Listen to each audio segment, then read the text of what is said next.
selamat datang di Dr. Ning's Channel. Halo semua, di video kali ini saya akan membahas mengenai penyakit hipertensi atau tekanan darah. Sebelum menjelaskan penyakitnya, kita harus tahu dulu kondisi yang normal. Jadi, tekanan darah seseorang itu dipengaruhi oleh dua faktor, yaitu faktor kerja jantung. Nanti faktor kerja jantung itu terkait dengan kemampuan jantung itu dalam memompa darah, lalu kecepatan denyut jantung, dan juga bagaimana kekuatan dari kontraksi jantung tersebut dalam memompa darah. Yang kedua adalah dipengaruhi oleh pembuluh darah. Jadi bagaimana ukurannya, bagaimana bentuknya, bagaimana elastisitasnya. Lalu interaksi antara kerja jantung dan pembuluh darah ini akan menghasilkan suatu angka yang nantinya kita sebut tekanan darah. Dan tekanan darah ini harus dipertahankan normal supaya bisa memberikan darah atau memberikan aliran darah yang berisi nutrisi dan oksigen pada seluruh organ yang ada di dalam. Tekanan darah kita selalu akan ada dua angka, yaitu yang bagian atas kita sebutnya tekanan darah sistolik, itu menunjukkan tekanan pada saat jantung memompa darah. Lalu yang bawah kita sebut tekanan diastolik, itu adalah tekanan pada saat darah itu kembali masuk ke dalam jantung.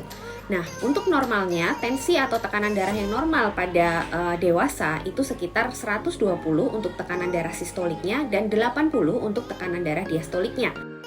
Nah, untuk hipertensi atau tekanan darah tinggi itu tentunya angka dari tekanan darah kita yang sistolik harus di atas 120 dan yang diastolik harus di atas 80. Nah, untuk pembagian derajat hipertensi itu berbeda-beda. Ada yang berdasarkan di Amerika dan berdasarkan Eropa itu berbeda ya. Secara keseluruhan itu ada yang membagi misalnya dari angka sistol 120 sampai 130 dan angka diastol 80 sampai 90, ada yang mengklasifikasikan sebagai prehipertensi.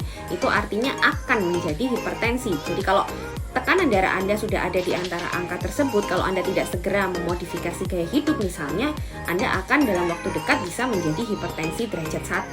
Nah, yang disebut hipertensi derajat 1 itu angkanya adalah sekitar 140 sampai 160 untuk tekanan darah sistoliknya dan 90 sampai 100 untuk tekanan darah diastoliknya. Itu derajat 1. Yang dimaksud derajat 2 lebih tinggi lagi, tekanan sistoliknya di atas 160 dan tekanan diastoliknya di atas 100. Bahkan ada yang mengklasifikasikan lagi derajat 3, yaitu di atas 180 untuk tekanan sistolnya dan di atas 120 untuk tekanan diastoliknya.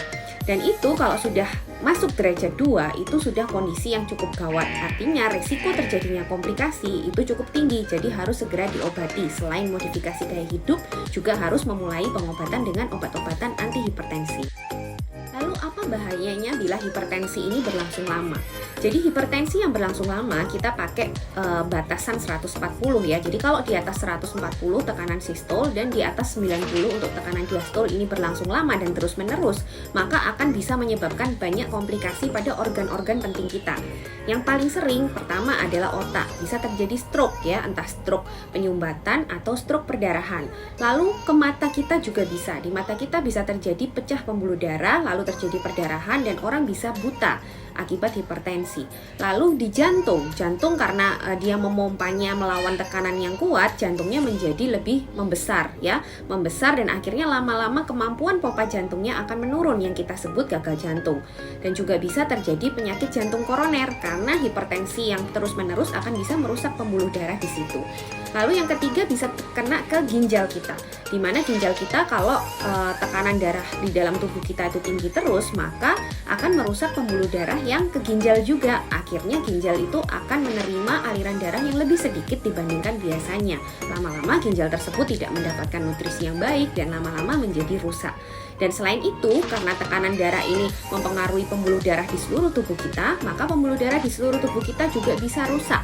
Ya, kalau terjadi kerusakan di pembuluh darah bisa terjadi penyumbatan, ya, bisa terjadi pembekuan darah. Dan lalu, apakah hipertensi ini bisa dicegah dan apakah bisa diobati? Ikuti video selanjutnya. Terima kasih sudah menyimak penjelasan Dr. Ning di Dr. Ning's Channel. Jangan lupa like, share, and subscribe ya.